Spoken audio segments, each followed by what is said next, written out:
Hi everyone and welcome to daveac on Blip TV, and this is my vblog 005. Let's see a little bit of feedback. Well, first of all, I'm sitting down. Now that's not very exciting, I know, but one of the main feedbacks I got was that standing in front of the camera as I was bobbing up and down, and that people were finding that either distracting or frankly nauseating. And since my aim of this vlog is not to be nauseating, hopefully enjoyable and informative, but certainly not that. So I'm trying being seated here at my desk, same wallpaper, just a different view. Other feedback, because I'd done a little bit about adapting this pad on for the PlayStation 3. I'd posted a link to my vlog on the Sony PlayStation 3 community, and apparently I referred to it as a joystick, and so I have to make great apologies to the younger new generation. It is definitely not that. It is a controller, and I will be mentioning this again in my next blog, because I've just downloaded on my PlayStation 3 a demo of the latest Tiger Woods golf game, and that was what this adaptation was for, to help me with my Tiger Woods game. And I have Tiger Woods 8, and when I played with the demo for a while, I'll give a little bit of a verdict on it and say whether I'm likely to be upgrading. So those two were the main feedbacks. Feedback from me, well, the vlog seems to be doing quite nicely, thank you. I mean, we're not in the range of YouTube. I mean, it's not some silly dog being sung to sleep by his owner and getting 1.5 million hits. But we are in the hundreds, and thank you for checking out these vlogs. And if you've only just caught this and the last one, go back, because as I said, this is number 5.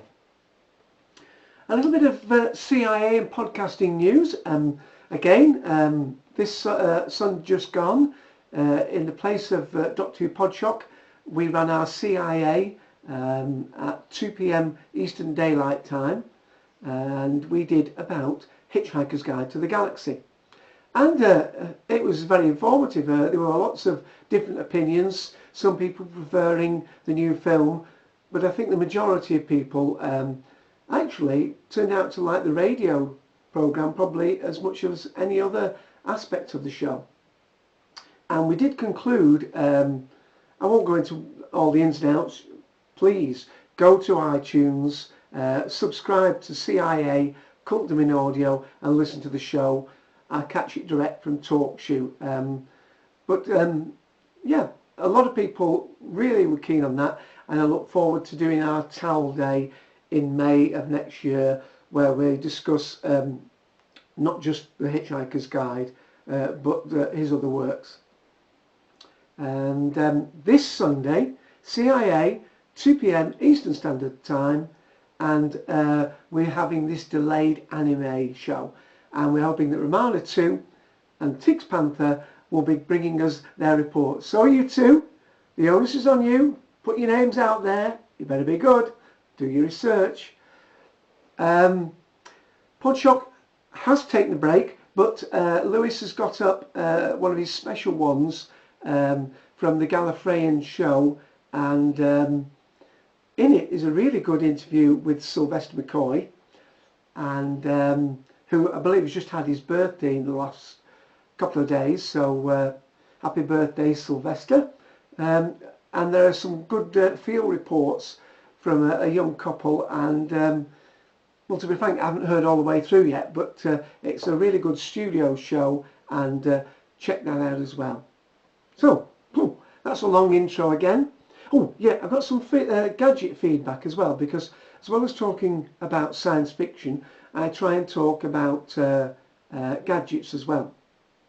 Two things. You remember this? You know, my Star Trek laser beam. No, my wind-up torch. Well, I was out and about at the weekend, and a different store, they were selling virtually the same torch as this, but it came with an adapter kit. And so I thought I'd just give a little bit more feedback. The adapter kit consisted of about 5 different connectors for different mobile phones. So the idea being that if you're out and about in your car and your phone battery goes down, you plug a lead from the phone. It's obviously a slightly different one to this. It has an extra socket in the bottom, and plug into, I think they were mainly Nokia, Ericsson, Samsung phones, and you could give that a quick charge, certainly enough to phone an emergency call out if you're in trouble with your car. So that was one little feedback about that, and in fact I'm so pleased with this little torch. I'm going to get a second one, so I've got one in the car and one in the house, because it's always the way, when you need them most, that's when the battery goes. And another bit of feedback, I talked about, well, in actual fact this was my Sony PlayStation Bluetooth remote, but after I'd done the show, I saw on, I think it was device page, which is allied to the sci-fi forum, they were showing a new one that had a wind-up on the remote control. So it was a remote control, and I think it was a learning one, an all-for-one system, and it had the wind-up there. So that was one where, again, never short of the batteries, and with it being, you know, an all-for-one 5 or something, that means you could control all your items with the one wind-up one. So that's gadget feedback. Now, I do have one more gadget to talk about today, but it's not really a fun one, but it might save your life, so that's good for me. I had a chap come round this week. It was to do with checking the boiler, you know, the gas boiler and things like that, and as if that wasn't enough expense, while he was here he said, I noticed you haven't got a carbon monoxide tester. Do I really need one? I mean, I've got a smoke alarm. No, totally different thing. As you probably know better than me, smoke alarm obviously essential in any house, and if you've got, I live in a bungalow here, all on one floor, but obviously if you've got a conventional house, they suggest you have 2, and one at the bottom of the stairs and one at the top. But what I didn't have was one of these. So he seemed to think it was an essential gadget, not a fun gadget.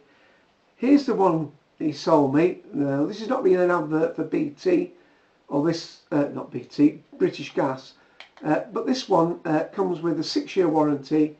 Apparently, with this, on the battery theme and the wind-up theme, it when the battery wears out after 6 years, you are not supposed to replace the battery. The theory this chap was telling me was that the sensor, the actual materials that they have in, crystals or sensitive pad or whatever, by the time the 6 years are up, that may be out of its tolerance, and so at the end of the 6 years you're supposed to buy a completely new one. That, by the way, was just over 30 UK pounds, so that's getting up for $60. Now I believe in the supermarkets you can buy them for about £20, that's $40, but if you only fit one, fit the best, as they say. So not interesting gadget, I know, but hey, might save someone's life.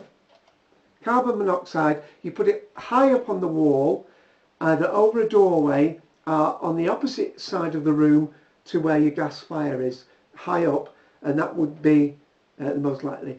The other thing is, if it does go off, you don't stay in the room. Apparently you obviously switch the fire off as soon as you can, open the windows and then get out of the room, because apparently this carbon monoxide gets into your bloodstream and stays there.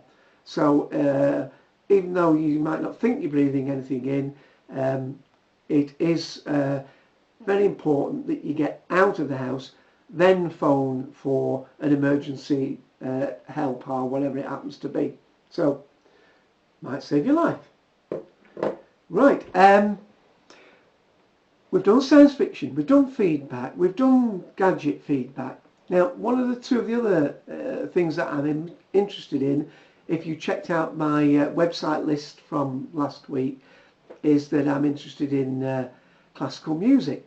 And on my Dave Cooper's homepage, and I don't really want to put the link up again, but if you put, actually it's not bad, if you go to Google and put Dave Cooper's homepage in, if I'm not on the very first page of Google, I'm on the second, especially if you put Dave Cooper backdrops, because I did, for the old computer system I used to have, the Acorn system and the RISC PC, I did quite a lot of what most people would call wallpapers, desktop wallpapers, but in the RISC OS world they're called backdrops. So if you put that in, I come pretty near the top in that.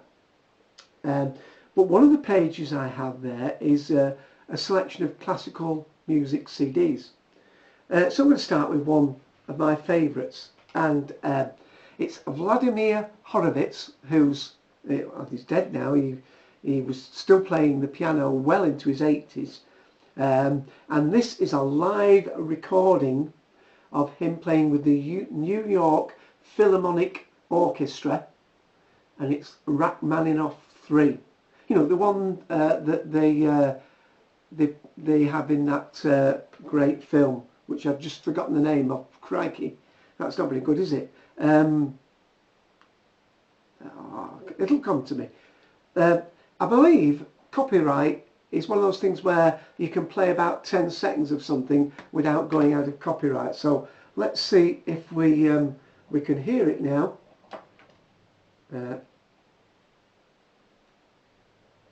We're going to hear it. Let's try. I'm doing it from a distance away.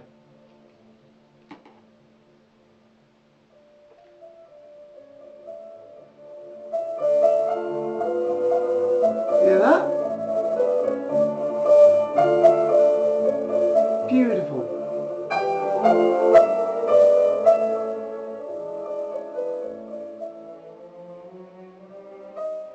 Let's turn it off.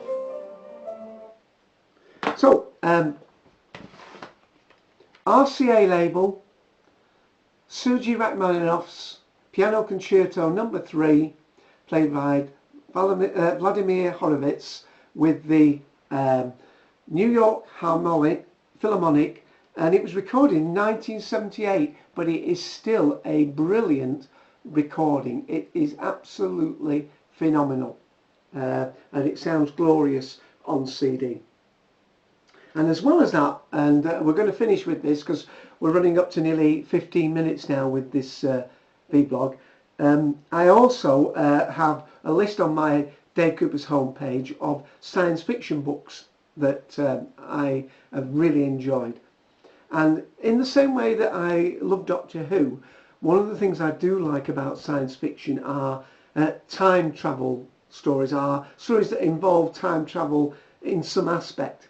And so the first book I'm going to just show you and tell you a little bit about is involved in a way with a sort of time travel, and it's called Timescape, and it's by Gregory Benford.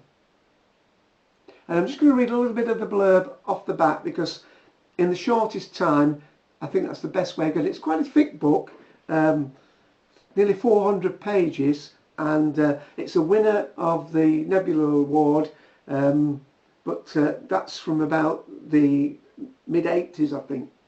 Anyway, here we go. The year is 1998. The world is in a growing nightmare of desperation, of uncontrollable pollution and increasing social unrest. Well, that's not too far wrong, is it?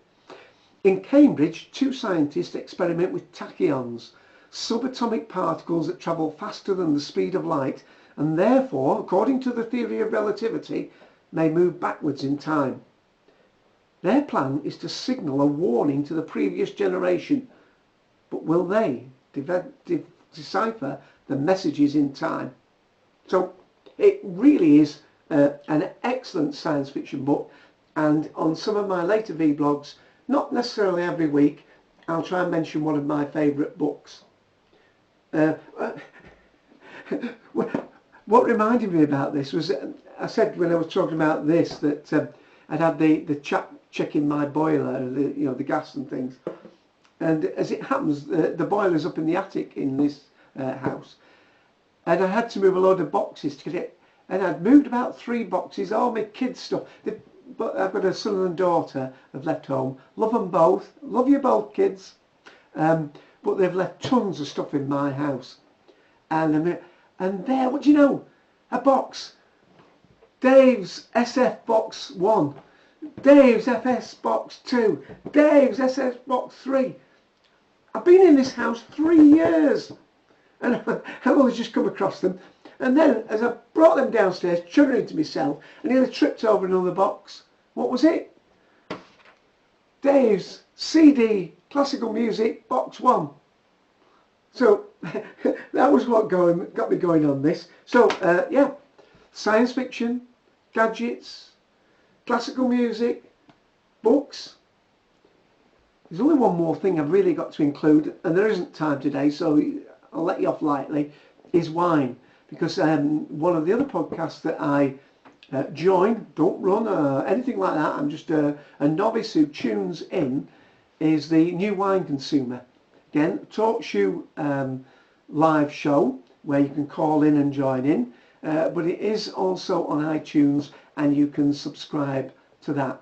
And often, although we don't always particularly mention particular wines, we do different varietals, and sometimes we're talking about the actual commerce of wine and the marketing and so on.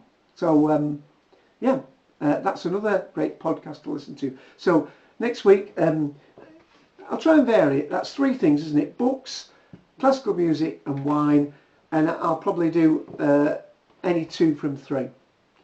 So there you are, vblog 5 in the can, 20 minutes long. Hope you enjoy it. See you back next Friday for Blip Blog 006. So this is Dave AC on Blip TV saying, see you again. Bye.